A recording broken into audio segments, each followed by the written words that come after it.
नमस्ते दोस्तों। Tensor analysis की सीरीज का जो हमारा वीडियो है वो है हमारा जियोडेसी को लेकर के। जियोडेसी के बारे में आपने बहुत सारे क्वेश्चन पेपर में देखा होगा, बहुत सारे कंपटीशन में क्वेश्चन पूछा जाता है कि जियोडेसी को आप टेंसर एनालिसिस में किस प्रकार डिफाइन करते हैं। मैथमेटिकली भी पूछा जाता है और एक सिंपल डेफिनेशन फॉर्म में भी पूछा जाता है। तो स्टार्ट करते हैं कि जियोडेसी को सिंपल में अगर आपके वर्ड्स में कहूं, अगर किडिंग वर्ड्स में, तो मजाक के वर्ड में कहूंगा, तो distance between two arbitrary point on curve, किसी भी एक कर्व के ऊपर किसी भी दो पॉइंट के बीच में जो डिस्टेंस होगी ना, वो आपकी जियोडेसिक होगी। अब ये तय नहीं है कि वो डिस्टेंस शॉर्टेस्ट होगी कि लॉन्गेस्ट होगी, ये नहीं है, केवल डिस्टेंस जो बीच में होगी वो आपकी क्या होगी, जियोडेसिक होगी आपकी। अब दो कंडीशन लगती है। नंबर एक कंडीशन क्या लगती है कि कौन सा स्पेस आप यूज कर रहे हैं। नंबर एक है इन इक्लूडियन स्पेस। इक्लूडियन स्पेस का मतलब क्या हुआ, सिंबल आपका एक्स वाई जेड वाला जो स्पेस होता है। तो इक्लूडियन स्पेस में शॉर्टेस्ट डिस्टेंस आपके लिए क्या होती है, between two point is a straight line is geodesy. यानी कि अगर आप Euclidean X Y Z simple space में लेते हो तो कोई भी दो पॉइंट के बीच की जो डिस्टेंस होती है वो शॉर्टेस्ट डिस्टेंस होती है, वो क्या कहलाती है, जियोडेसिक। एग्जांपल लेते हैं, मान लीजिए कोई एक सर्कल है, उस सर्कल में कहीं पर भी आप अगर दो पॉइंट आर्बिट्रेटरी एज्यूम करते हो तो उनको आप अगर मैच करोगे तो उसको मैच करने यानी मिलाने के लिए कई सारे पाथ होंगे, लेकिन उनमें जो शॉर्टेस्ट पाथ होगा वो हमेशा क्या कहलाएगा, आपका जियोडेसिक कहलाएगा आपका। नेक्स्ट है इन द रायमिनियन स्पेस। लेकिन अब एज्यूम क्या किया जा रहा है, रायमिनियन स्पेस मतलब एक बाउंड्री कंडीशन लगा दी कि रायमिनियन स्पेस के अंदर the extreme curve, extreme curve का मतलब हो गया वो कर्व आपका शॉर्टेस्ट भी हो सकता है, आपका लॉन्गेस्ट भी हो सकता है ना। Joining two point is geodesic. किसी भी दो पॉइंट को जोड़ने के लिए रायमिनियन स्पेस में आपका शॉर्टेस्ट भी हो सकता है और लॉन्गेस्ट भी हो सकता है, वो आपका क्या कहलाएगा, जियोडेसिक कहलाएगा आपका। तो ये होगी आपकी उसकी डेफिनेशन। अब उसका एक मैथमेटिकल वर्जन और देख लेते हैं। ये उसका मैथमेटिकल वर्जन है। उसको समझने के लिए हमें क्या करना पड़ेगा, सिंपल एक कर्व को एज्यूम करना पड़ेगा। ये कोई एक कोऑर्डिनेट सिस्टम है, रायमिनियन कोऑर्डिनेट सिस्टम है।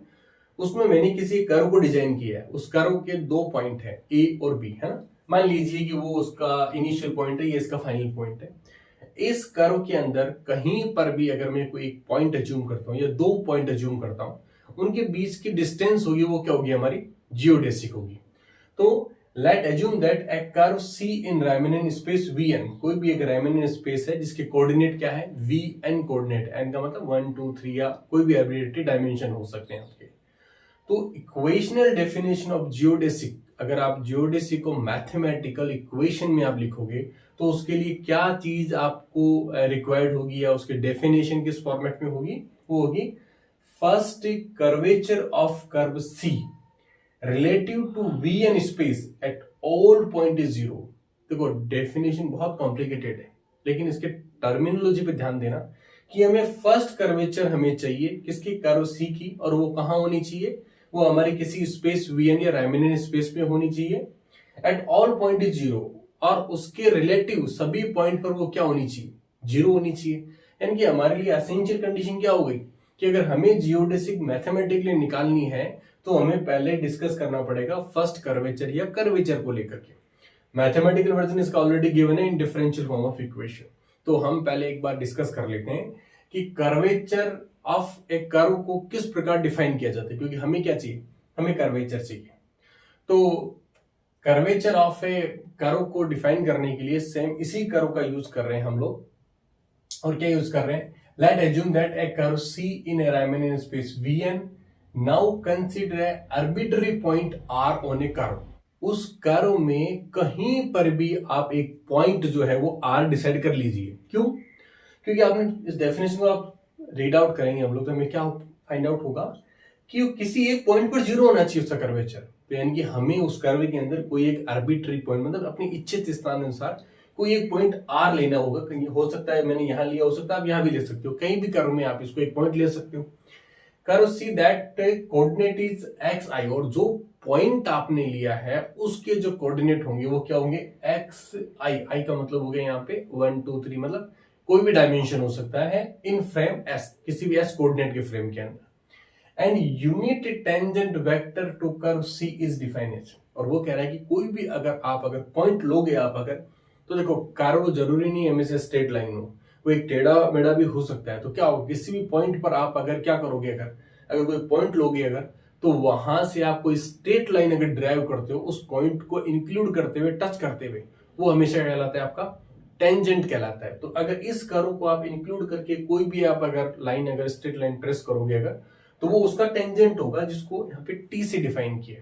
और टेंजेंट जो होगा वो क्या होगा, टाइम के साथ वेरिएबल होगा, या किसी कोऑर्डिनेट के सापेक्ष वो वेरिएबल होगा। तो यहां पर अगर एस कोऑर्डिनेट अज्यूम किए आपने अगर, तो क्या होगा, वो जो है वो इस कोऑर्डिनेट के रिस्पेक्ट में क्या होगा, वेरिएबल रहेगा। यानी कि delta X upon delta S का मतलब क्या हो गया कि how tangent are vary with respect to a coordinate.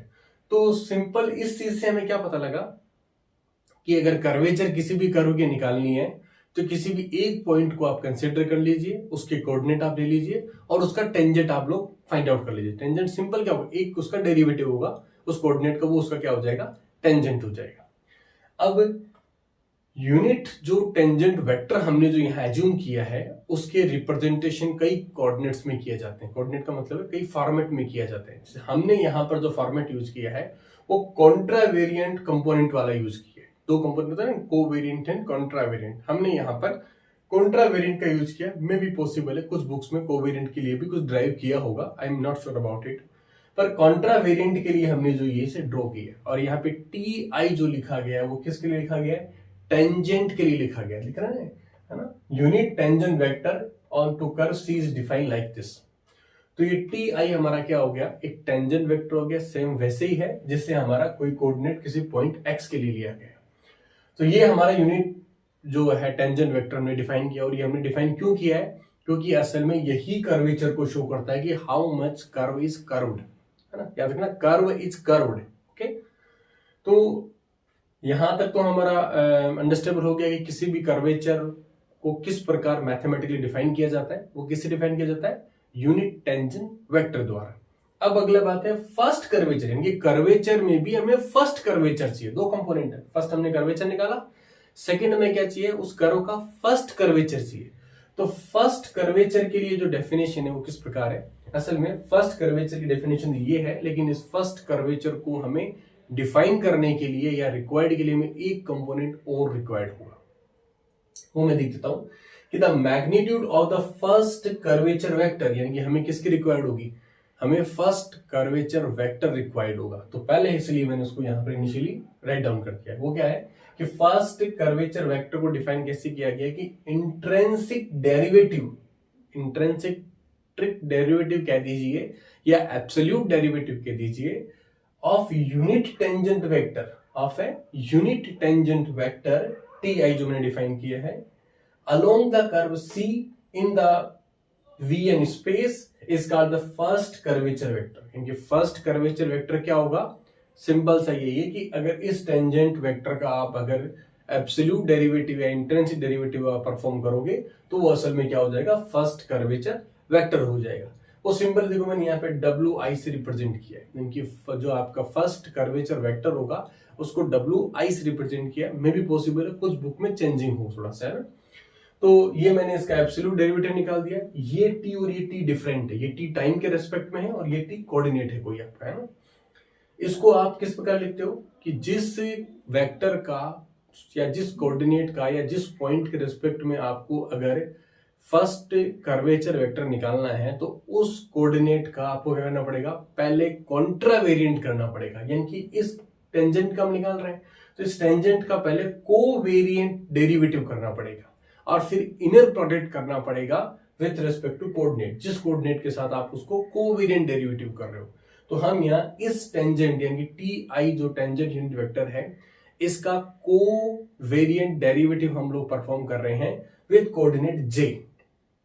तो यानी कि इसका मतलब इनर प्रोडक्ट किसका होगा, जो हमारे कर्व का जो पॉइंट का जो कोऑर्डिनेट है उसके जे कंपोनेंट के साथ में, और जो ओरिजिनल जो कंपोनेंट चल रहा है हमारा एस।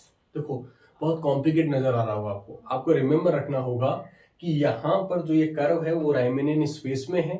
यहाँ मैंने कोई भी पॉइंट जो एज्यूम किया है वो पॉइंट जो है वो आई जे के है, मतलब I mean length, height, breadth कुछ भी हो सकता है, लेकिन वो जिस कोऑर्डिनेट के लिए लिखे जा रहे हैं वो कोऑर्डिनेट आपका एस है आपका। तो यहाँ पर जो डिफरेंशिएशन होगा किसके रिस्पेक्ट में होगा, उस मेन कोऑर्डिनेट के रेफरेंस में होगा।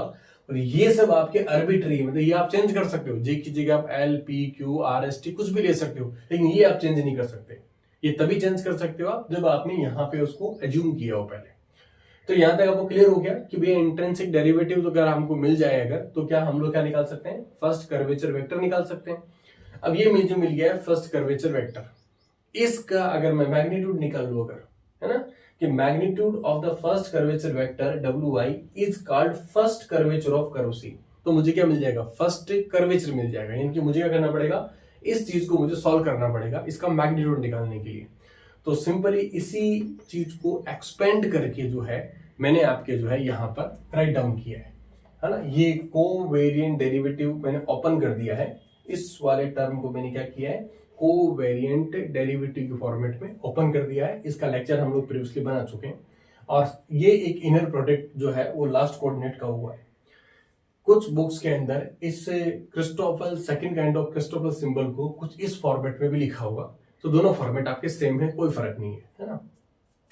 अब देखिए हमें निकालना है हमारा मैग्नीट्यूड में, ठीक है। तो सिंपल है, आप क्या करोगे नेक्स्ट, आपको जो टी आई है आपका, टी आई असल में क्या है आपका टेंजेंट यूनिट वेक्टर है ना, यूनिट टेंजेंट वेक्टर है, जिसे किस फॉर्मेट में लिखा गया है आपको, delta X I upon delta S के फॉर्मेट में लिखा गया है।